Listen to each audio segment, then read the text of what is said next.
The wind was screaming over the ridge so hard it sounded like something tearing itself apart. I was standing alone in my tool shed when my phone started lighting up nonstop.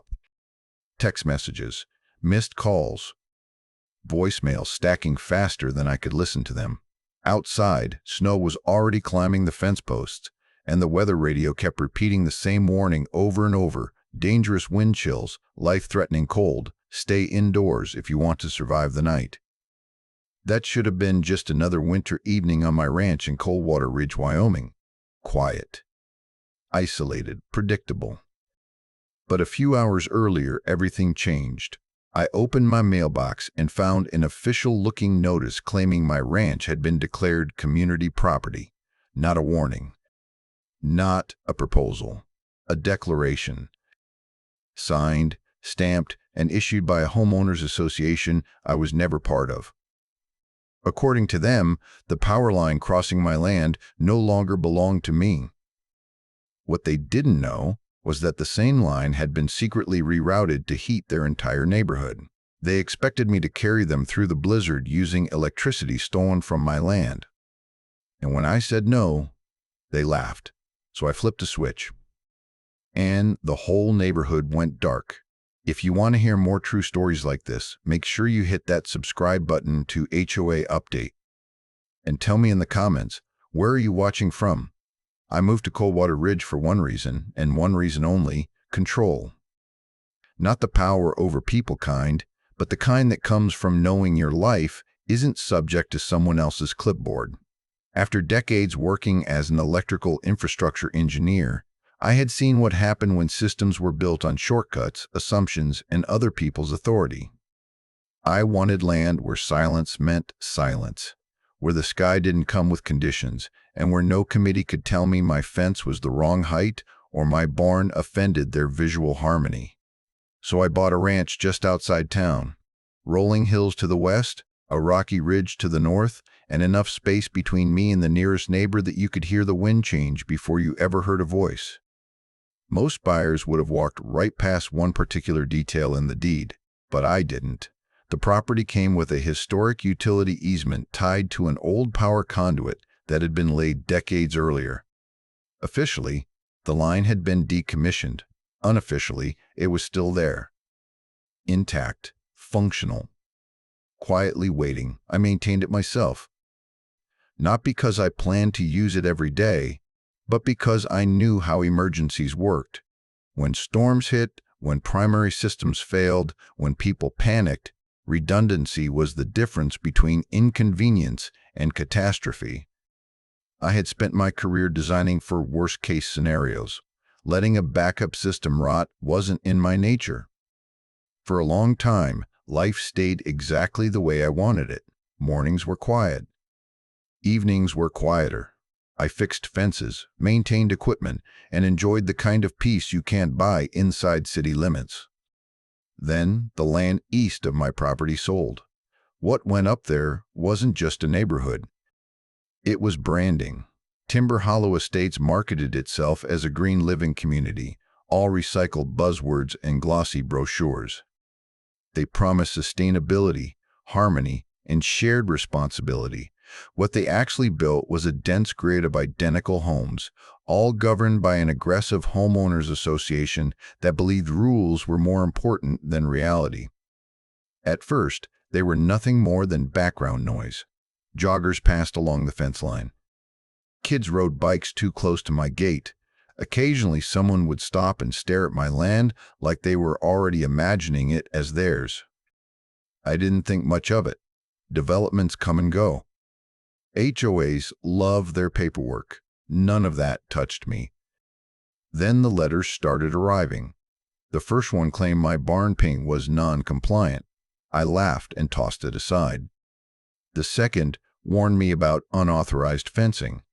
That one confused me. The third mentioned community standards violations and referenced parcel numbers that did not belong to me. That was when I stopped laughing. I checked the return address. Timber Hollow Estates HOA. I called the number listed and calmly explained that I was not and had never been a member of their association. The woman on the phone spoke to me like I was confused. She said my land was under review and subject to updated oversight boundaries. When I asked what that meant, she put me on hold and never came back.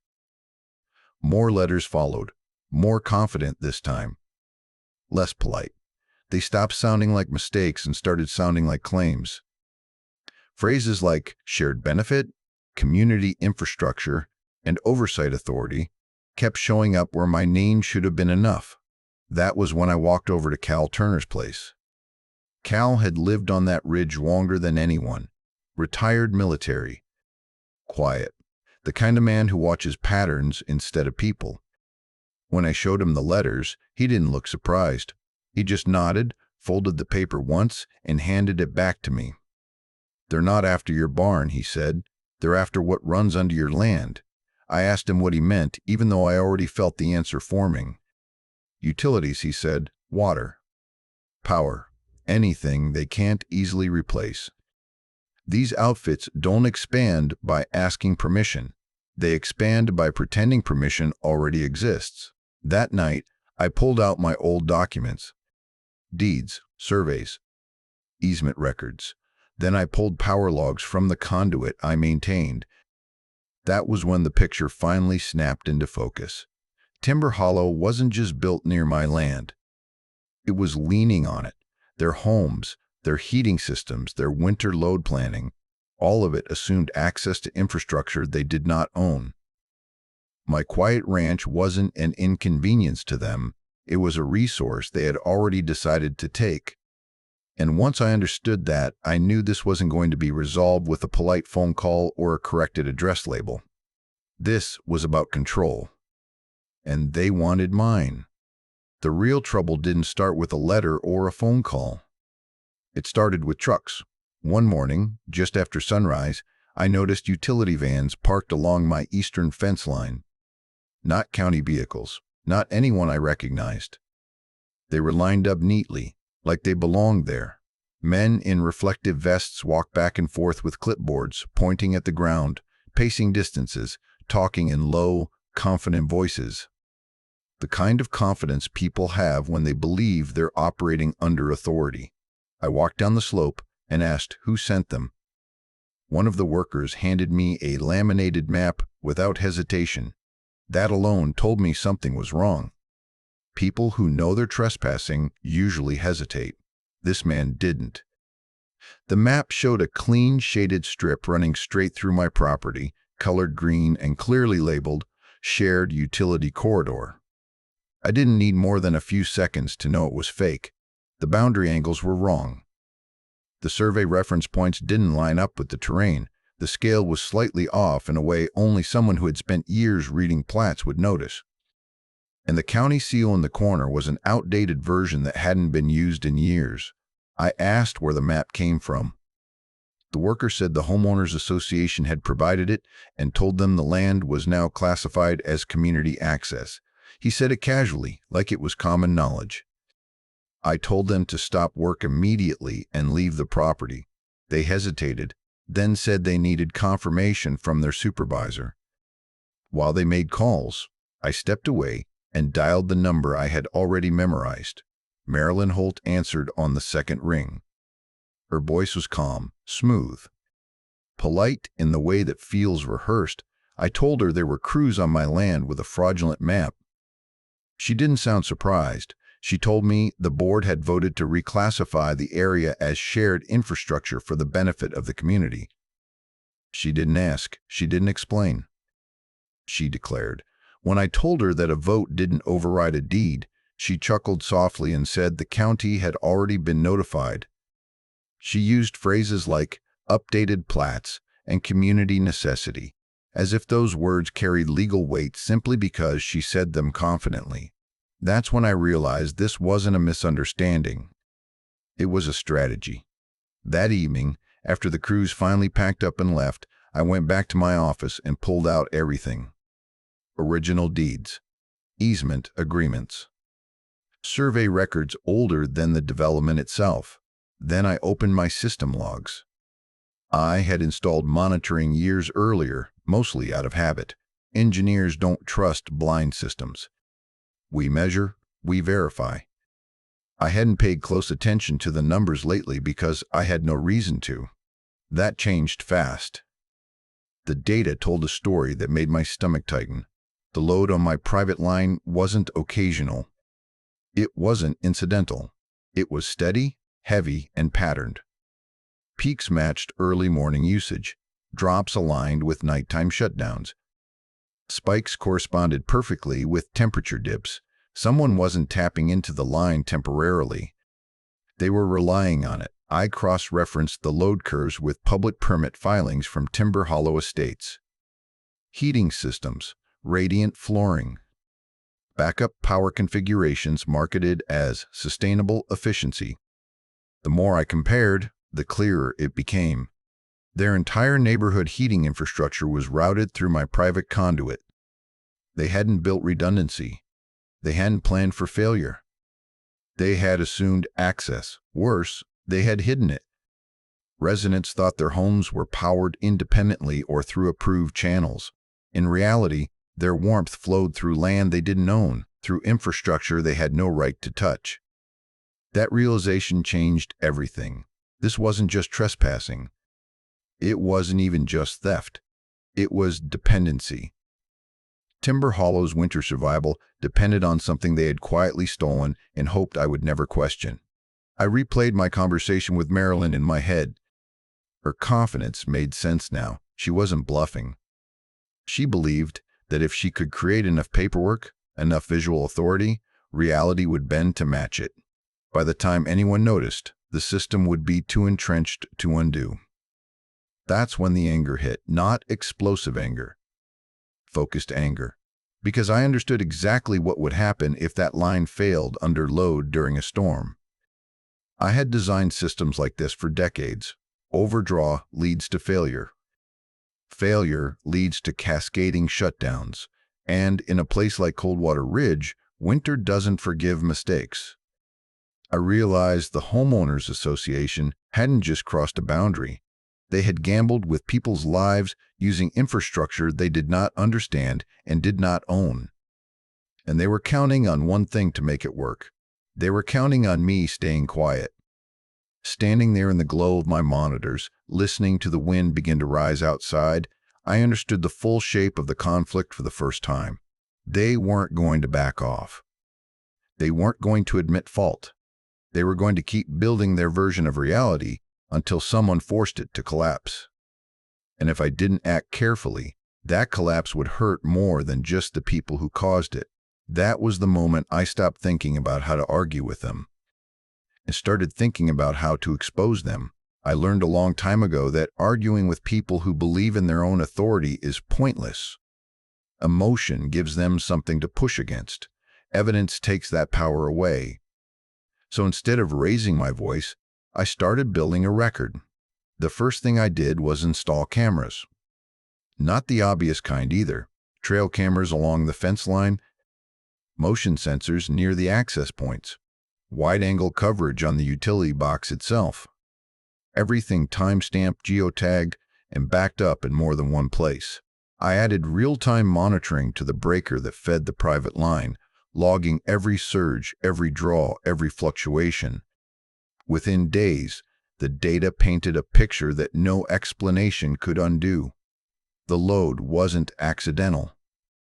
It was engineered. Every time the temperature dropped, the draw increased. Every morning, every evening, the curve repeated itself like clockwork. This wasn't a neighbor plugging in an extension cord. This was a system designed around my infrastructure. Once I had enough data to be sure, I called Evan Brooks. Evan had spent years as a county assessor before retiring into private survey work. He knew the land the way surgeons know anatomy.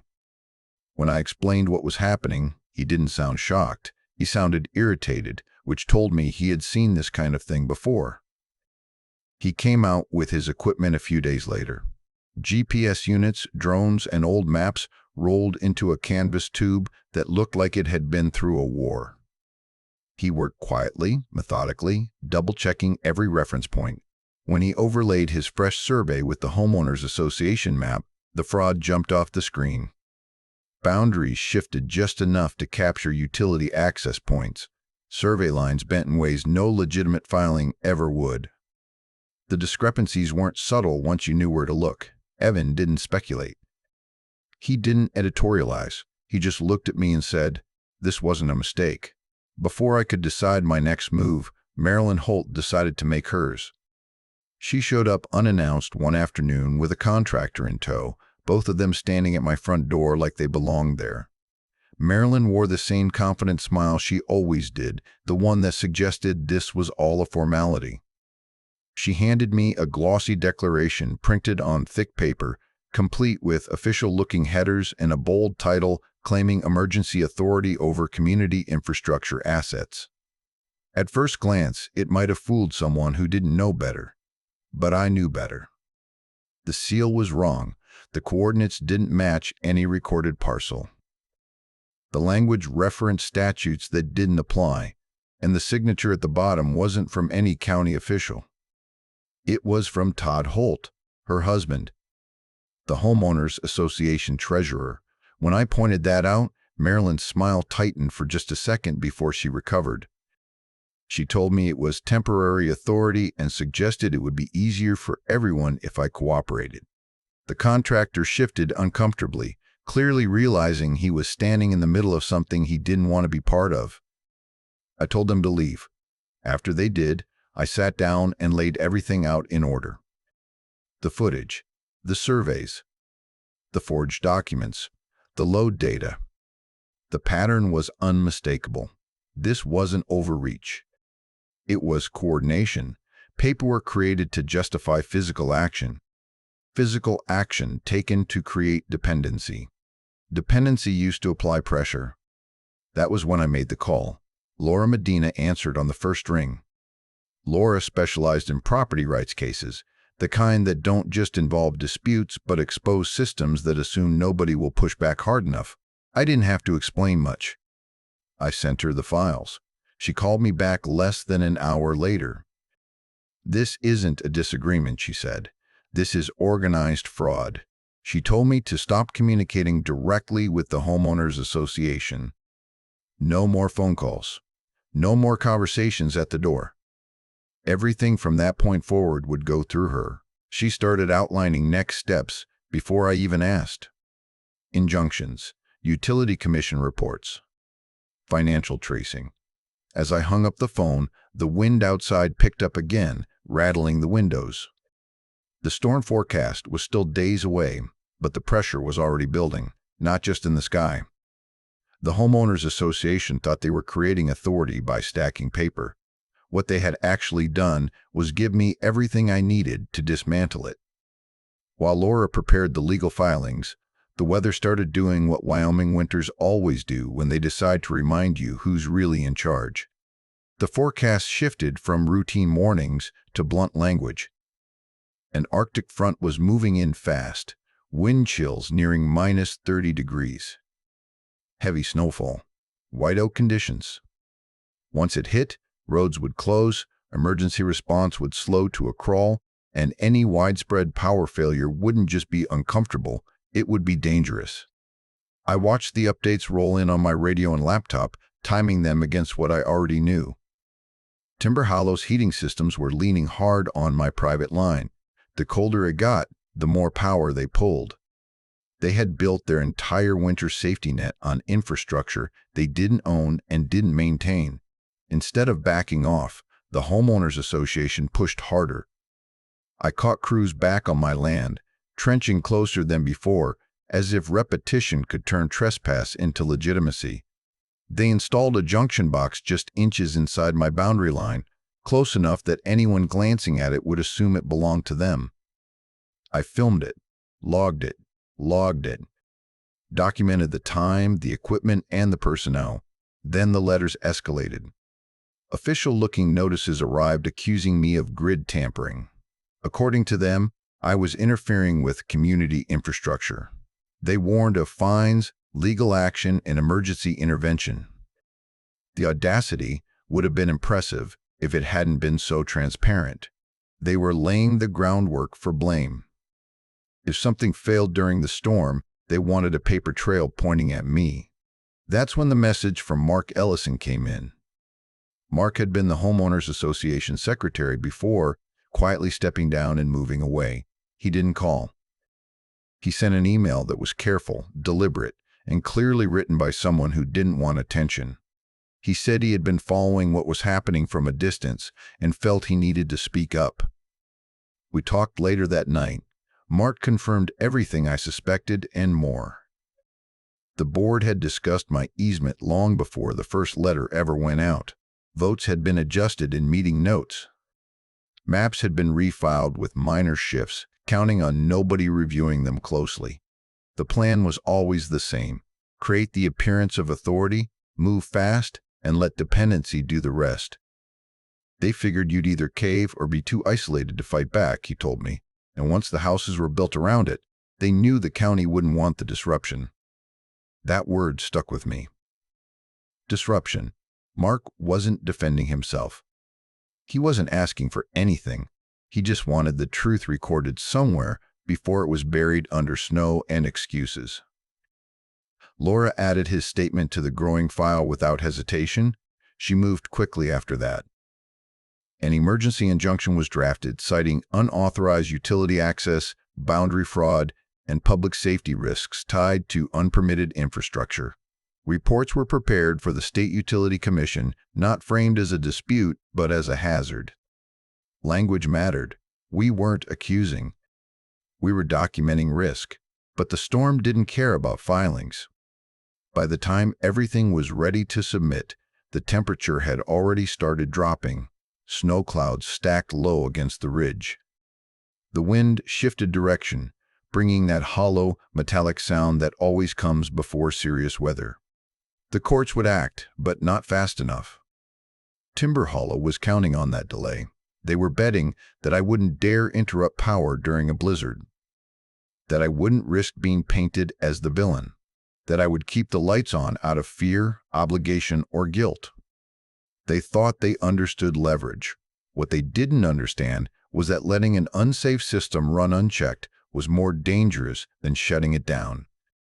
Overdraw during extreme cold doesn't just fail quietly, it fails catastrophically. Lines overheat, breakers trip. Cascading outages ripple outward, taking legitimate infrastructure with them. I wasn't choosing between action and inaction. I was choosing between a controlled stop and an uncontrolled collapse. As the first heavy snow started falling and the forecast tightened its language even further, I walked out to the shed and stood in front of the breaker panel longer than I expected to. Not because I was afraid, but because I understood the weight of what was coming. The homeowners association had built their plan on one assumption: that I wouldn't act. They were wrong. And when the storm finally arrived, time ran out for all of us at the same moment. The storm didn't arrive politely. It slammed into the ridge like something alive and angry. Snow fell sideways, thick enough to erase the road within minutes. The wind screamed through the valley with a mechanical howl, rattling metal and shaking the walls like it was testing them for weaknesses. Once that kind of weather settles in, there's no leaving. No help coming.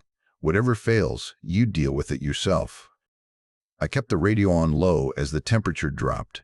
Each update sounded worse than the last. Visibility near zero.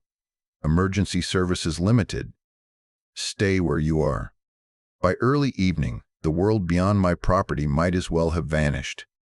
At 7:42 in the evening, I walked out to the reinforced shed. The building was solid, designed to withstand storms exactly like this. Inside, the air smelled faintly of oil and cold metal. The breaker panel sat exactly where it always had, quiet and unassuming. One switch stood out, clearly labeled Private Line Access. I stood there longer than I expected to.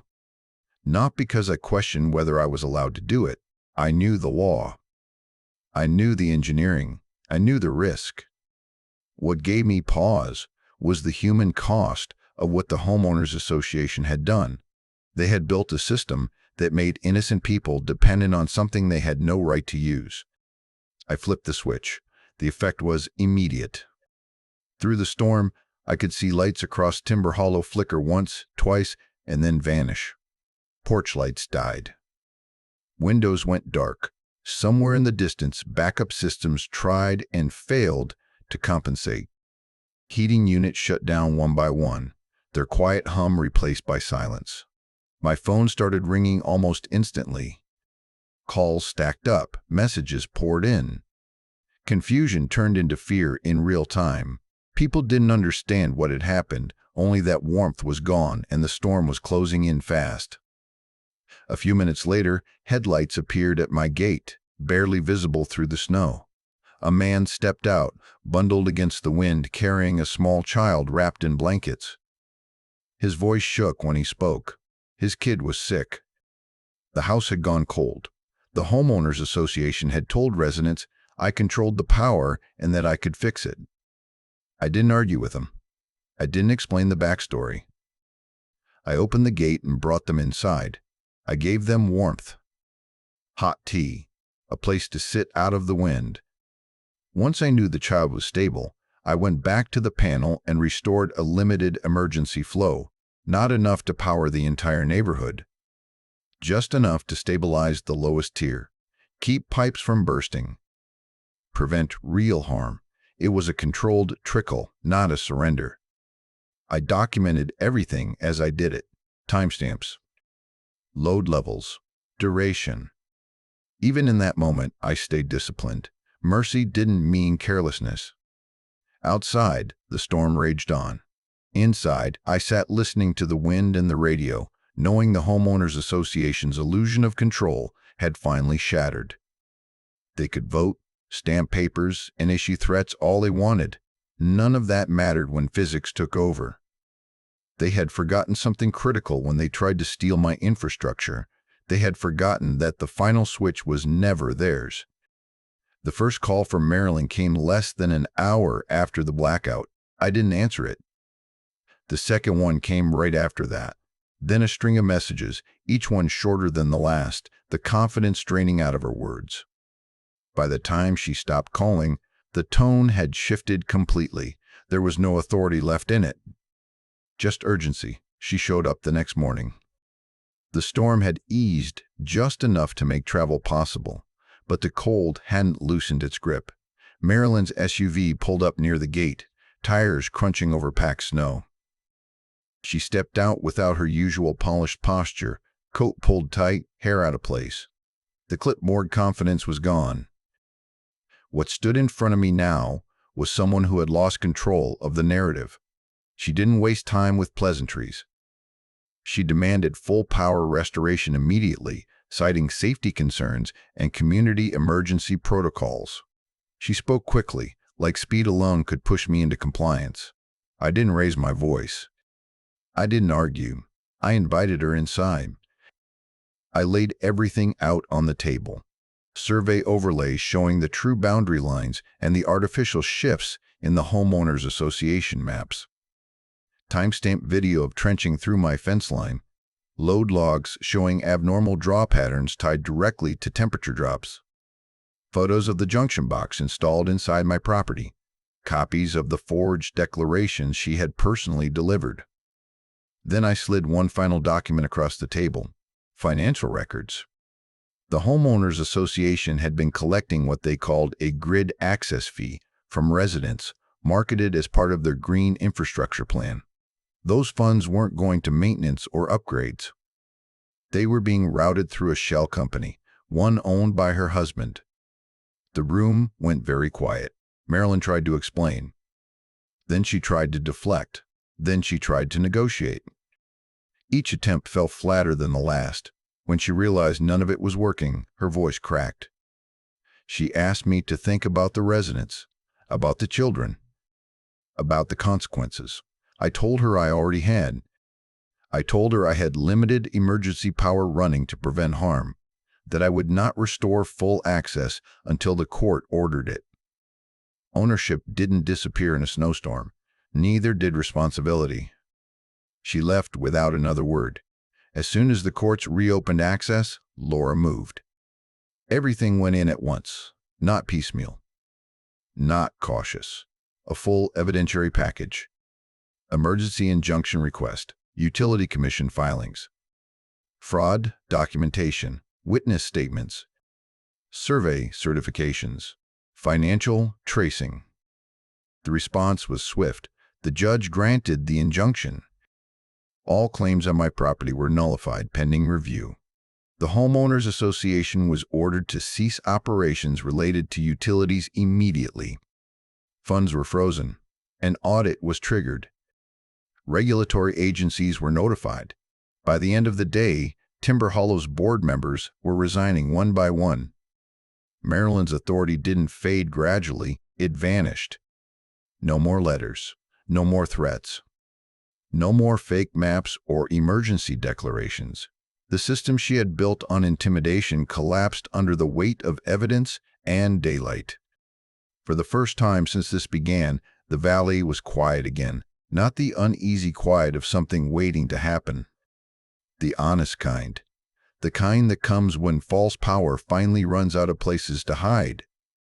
The silence after everything stopped was different from the quiet I was used to. It wasn't just the absence of wind or machinery or phone calls. It was the absence of pressure. For weeks, every day had carried tension, like something leaning against my back, even when I wasn't thinking about it. When the injunction landed and enforcement began, that weight finally lifted.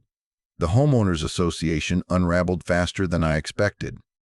Once the accounts were frozen and the audit notices went out, board members started resigning almost immediately. Some sent short emails. Others vanished without a word. Meetings were canceled. Notices stopped appearing. The steady stream of letters that had once filled my mailbox dried up overnight. Timber Hollow's authority, which had always been louder on paper than in reality, dissolved into forms, subpoenas, and unanswered questions. What surprised me wasn't the collapse of the HOA. It was what happened afterward. Word traveled fast once residents learned the truth. Not the sanitized version the board had fed them, but the full story, that their heat had been routed through land they didn't own.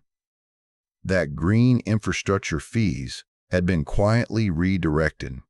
That the emergency declarations were forged. That the power they lost during the storm wasn't taken from them out of spite, but cut to stop something far worse from happening. People started showing up at my gate. At first, I expected anger, accusations, demands. Instead, I got apologies. Awkward ones, honest ones, emotional ones. Parents thanked me for restoring limited power when things could have gone very wrong. Older residents admitted they never understood how their neighborhood was powered in the first place. A few people said they had questioned the HOA's tactics but didn't know how to speak up without becoming targets. One afternoon, a couple arrived with a truckload of firewood and stacked it neatly by my shed without saying much at all. Another day, a group of residents showed up with tools and helped repair the section of fence that had been cut during the trenching. Nobody asked permission. Nobody tried to explain themselves. They just worked until it was done. That mattered more than any apology letter ever could. The investigations dragged on, as they always do. Paperwork moves slowly once it's doing real work. Regulators inspected the unauthorized installations. Utility officials documented the hazards. Financial examiners followed the money trail where it led. I didn't involve myself beyond what was required. I had no interest in watching people fall. I only cared that the system that enabled it couldn't stand back up again. Without the homeowners association acting as an intermediary, something unexpected happened in Timber Hollow. People started talking to each other directly. Not through notices, not through enforcement letters. Actual conversations. Neighbors checked on neighbors. They shared generators during outages. They coordinated snow clearing without being told who was responsible. The irony wasn't lost on me. The community the HOA claimed to represent had never existed under its control. It only formed once the control disappeared. Life on my ranch settled back into its old rhythm. I rebuilt what needed rebuilding. I left the monitoring systems in place, not out of fear, but out of habit. I still believe in redundancy. I still believe in preparation. Some lessons don't fade just because the crisis ends. Every now and then, I'd see someone from Timber Hollow wave as they drove past. A few stopped to talk. Nothing heavy. Just weather, fences, the way the valley looked when the snow finally melted. Normal things. That's what stayed with me the most. This whole situation started because a group of people believed authority could be manufactured with enough paper and confidence. They assumed nobody would question it. They assumed silence meant consent. They assumed systems would bend to convenience. What they didn't understand was that real communities aren't built through enforcement. They're built through trust. And trust doesn't come from declarations or boats or glossy notices taped to doors. It comes from people choosing to do right by each other when no one is forcing them to. Standing on my porch one evening, watching smoke rise from chimneys across the ridge, I realized something simple but important. The fight hadn't been about power lines or land boundaries in the end. It had been about refusing to let a lie harden into permanence. Once that lie collapsed, everything else found its proper place. The land stayed quiet. The valley breathed again. And for the first time since Timber Hollow was built, what existed there wasn't an association. It was a neighborhood. Spring came back to the ridge slowly, like it was making sure the storm was truly finished before letting go. The snow receded inch by inch, the fences stood straight again, and the land settled into the quiet it had always promised. Timber Hollow stopped sending letters, stopped issuing declarations, stopped pretending a vote could replace a deed or that confidence could overwrite reality. I never wanted revenge. That was never the point. I wanted boundaries respected. I wanted ownership to mean something. I wanted the truth acknowledged instead of buried under paperwork and authority theater. What happened wasn't about winning. It was about stopping something wrong before it became permanent. People talk about power like it's something you take or demand. But real power doesn't come from letterhead, titles, or glossy notices taped to doors. Real power is what you can prove, what you can defend, and just as important, what you refuse to abuse even when you're the one holding the switch. I could have shut everything down completely. I didn't. Because the fight was never against families or neighbors. It was against a system that built comfort on theft and then tried to hide behind procedure when the bill came due. If an HOA ever tells you they reclassified your land, remember this: paperwork doesn't override reality. Evidence does. Boundaries matter, and silence only helps the people who are already lying. If you want to hear more true stories like this, make sure you hit that subscribe button to HOA Update. And tell me in the comments, where are you watching from?